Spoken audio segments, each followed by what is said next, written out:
Jammji Info point net, informer, éduquer et divertir dans la paix. yow muy bëgg a jot xibaar yu sell te woo waaye itam bu ànd ak njàngalee ak xel mu dal ak jàmm gaawal gaaw abonné suñu compte YouTube bi nga xam ne moo di Jammji Info point net. Bonsoir tout le monde. Moi c'est Fatmata Bintundo, chargée de la communication de Raya Events. Aujourd'hui nous sommes à notre 6e édition de Raya Music Awards qui a vu le jour en 2014. Il a été créé dans le but de promouvoir la culture africaine, précisément la musique, et de récompenser les artistes. Pour cette année, la cérémonie se tiendra le 11 décembre, Inch'Allah 2020, au Musée des civilisations noires. Et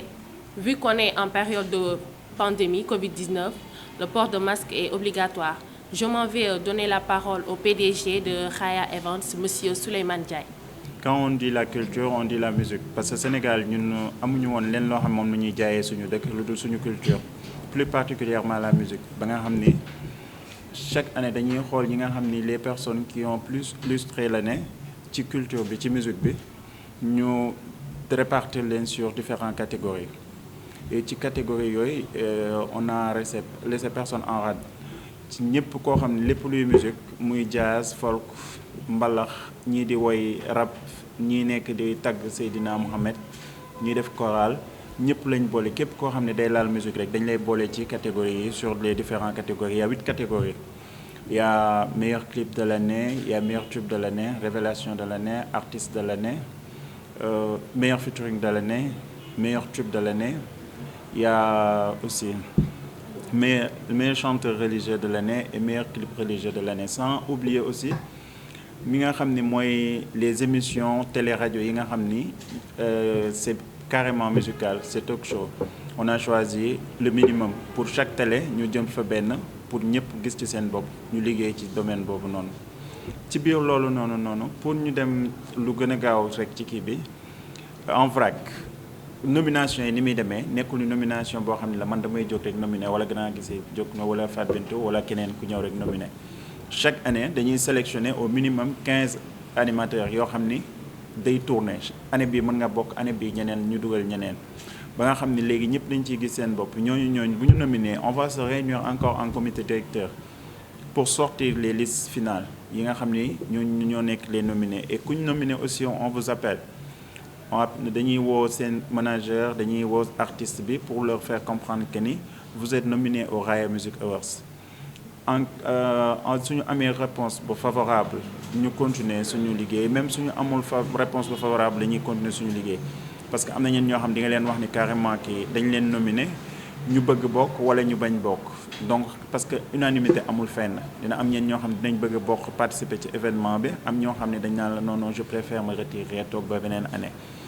Mais lépp rek ci waxtaan lay demee parce que kenn du jóg rek ni nit ki da ngay bokk par force ci lañ la nominé nit da nga koy nominé mu nangu wala mu bañ. Donc à part loolu noonu duñu fàtte tamit ñi nga xam ne les ténors de la musique sénégalaise nga xam ni Raya dafa am benn nu muy doxee noo xam ne chaque année dañuy xool ñi nga xam ni ñoo illustré année bi wala ñi nga xam ne ñoo nekk ci culture bi di ci liggéey pendant des années kenn gisatu leen wala ñi nga xam ne ñu ngi nekk ci seen ruq di liggéey les hommes de l'ombre, ce qu'on appelle les hommes de l'ombre. ñu fas leen sargal moo tax ren ji tamit ñu nga xam ne ñu comme ni ñu koy defee chaque année on a choisi des hommes de culture yoo xam ne dañ leen fas yéene sargal le jour de l'événement. Comme chaque année dañuy am benn dame d'honneur boo xam ne mooy nekk dame de l'année ñu sargal ko ci liggéey bu rafet bu muy liggéey ci culture sénégalaise. Ci loolu noonu tamit dañ ciy tàbbi toujours ñi nga xam ne les pionniers ñi nga xam ne ñoo fi nekkoon di def musique mag ñi nga xam ne musique nañ ba pare ils n'ont plus rien à prouver dans ce milieu ñooñu dañ leen di delloo njukkal di leen rendre hommage chaque fois. Ba tax na cette année on a choisi comme référence Père Ouza bi nga xam ne moom lañ fas yéenee jox raaya d'honneur bi nga xam ni les pionniers de la musique lañ koy jox. On a choisi aussi pour les sargal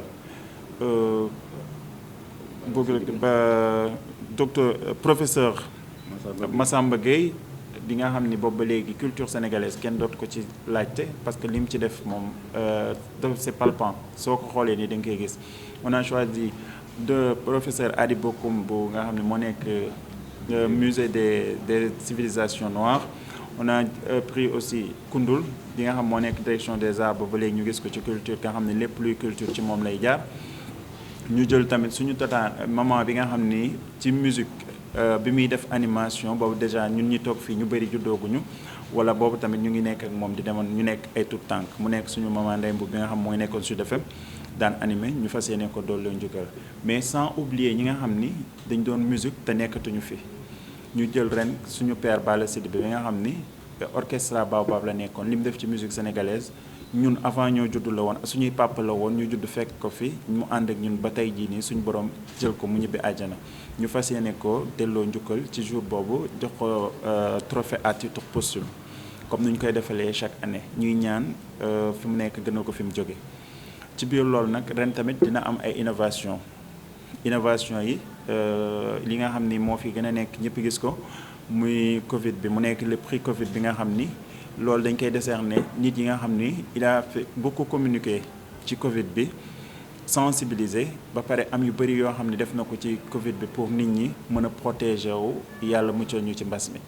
sans oublier aussi ay surprise yoo xam ne dinañ ñëw am nañu ay invitation yoo xam ne Gambie lañ jóge ñoo xam ay invité yoo xam ne ñu ngi jóge Gambie am ñoo xam ne ñu ngi jóge Sierra Leone donc mu nekk événement boo xam ne ça sera melting pot la ñun ñëpp ku ci nekk dañ ciy gis sa bopp et que ñu ciy invité ñëpp ñu ñëw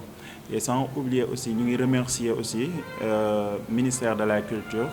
parce que chaque année ñu ngi doon demander mais ren am nañ luñ jàppale nañu ci lu bari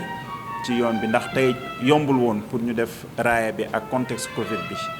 jàpp nañ ci taxaw nañu ci lu bëree bëri ba tax na am nañu yenn appui yi pour ñu mën a def organisation bu tel nii ci jamono bi ni mu jaxasoo nii ak mbas mi et que aussi on remercie aussi musée des civilisations parce que bi ñu fa demee tamit pour démarcher salle bi yombaloon nañu ko et que li nit ñi di fayuñu loolu noonu donc nekk na leen doo xam benn apport boo xam ne lu ñu jàppale la ci lu bëree bëri on remercie aussi ñi nga xam les sponsors mooy médias yi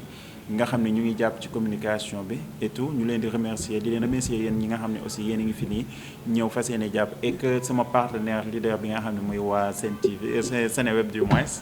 nga xam ne boobu ba léegi début ba léegi ñu ngi liggéey ak ñoom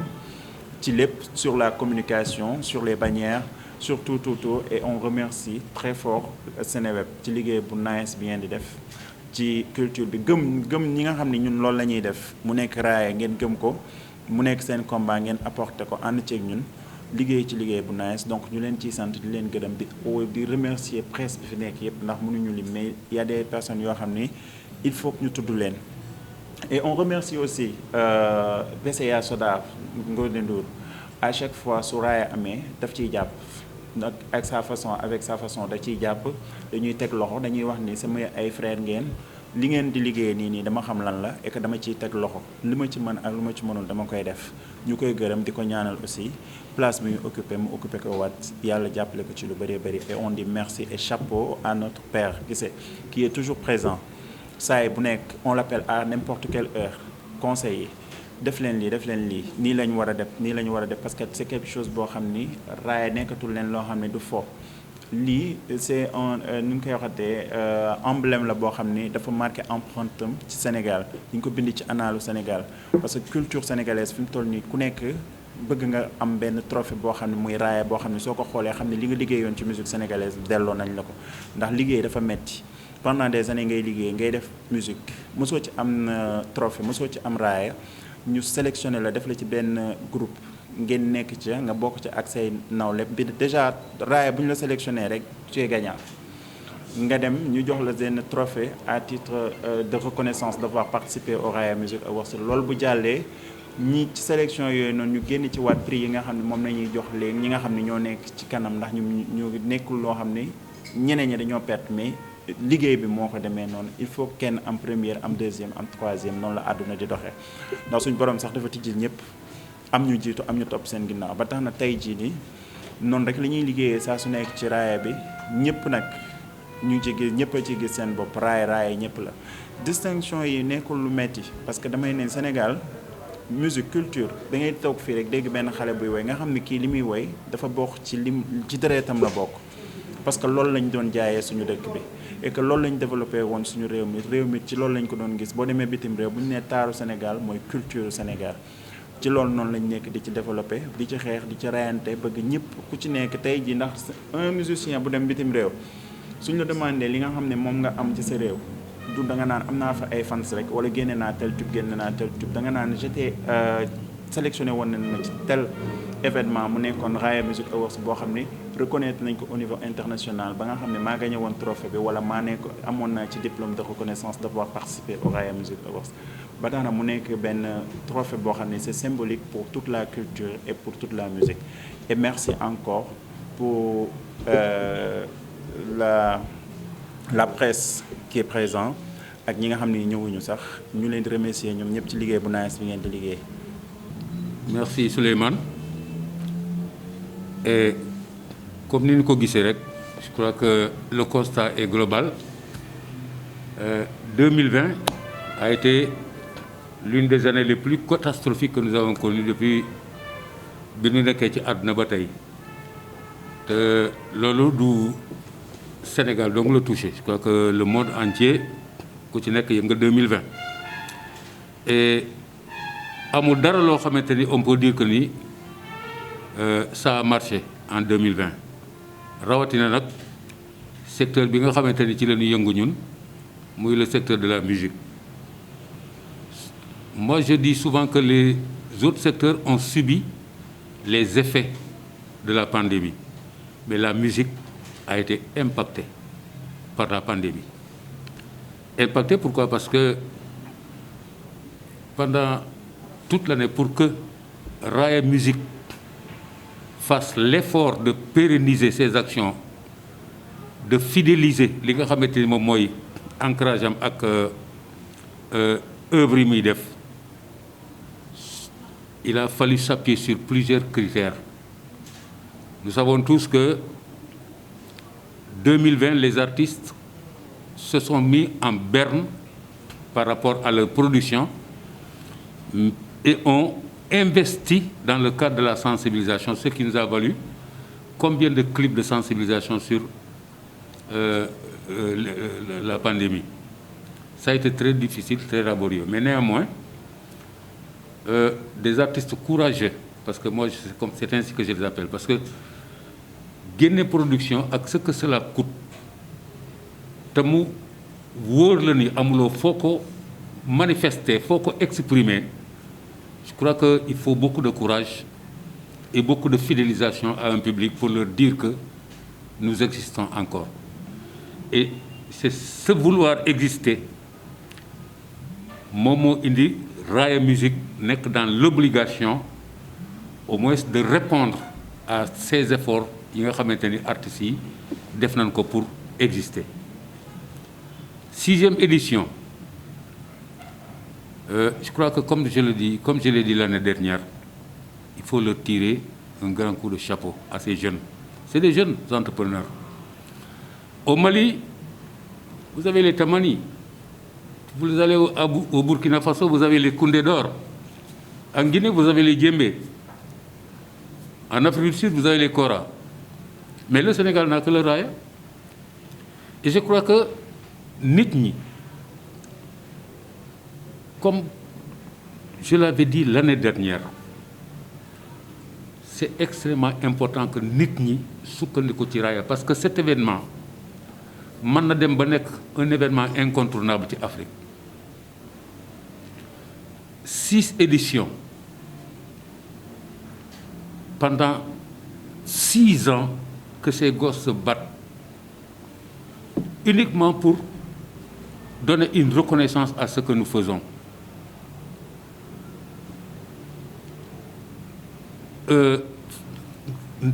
Pas neexal, mais reconnaître liggéeyu ñi nga xamante ni ñooy yëngu ci secteur de musique, parce que Raaya dafa yaatu te quand on dit musique en Afrique, au Sénégal, particulièrement au Sénégal,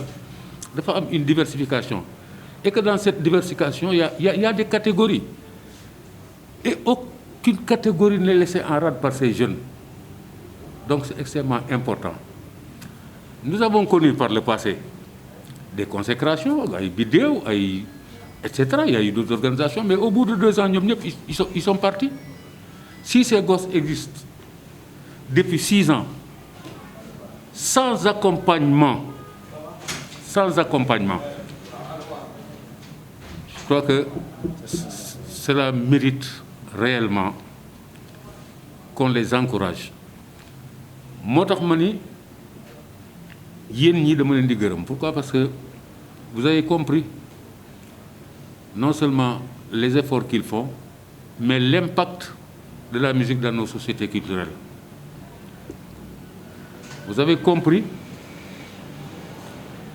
que par-delà nous-mêmes, notre culture est ce que nous sommes. Et que cette culture magnifiée chaque année, je crois que c'est extrêmement important. Vous serez effectivement les relais de cette manifestation. Fii waroon na fees dell ak ay organes mais yéen ay représenté organes yi nekk Sénégal yépp. Mu am un compte rendu fidèle, ce dont vous vous attelez chaque jour, effectivement, pour que au moins au-delà de cette 6e édition successoire, ba ñu mën a préparer la 7e édition dans des conditions outre que les conditions de 2020. 2020 moom su fekkente ni mënoon nañu tëb décembre dugg 2021 sax ñu dugg ca parce que wax dëgg yàlla nit ñi sonn nañ trop. Voilà donc un mot ci li nga xamante ni moom laa jot wax donc di delluwaat kàddu gi Souleymane comme ça moom mu jox leen li nga xamante ni moom la ñu tënk pour ren catégorie yeeg c'est-à-dire le mode de casting et cetera mook Fat Bintou le conseiller en communication. Je vous remercie. Jamoji Info point net, informer, éduquer et divertir dans la paix. yow muy bëgg a jot xibaar yu sell te woo waaye itam bu ànd ak njàngalee ak xel mu dal ak jàmm gaawal gaaw abonné suñu compte YouTube bii nga xam ne moo di Jamoji Info point net.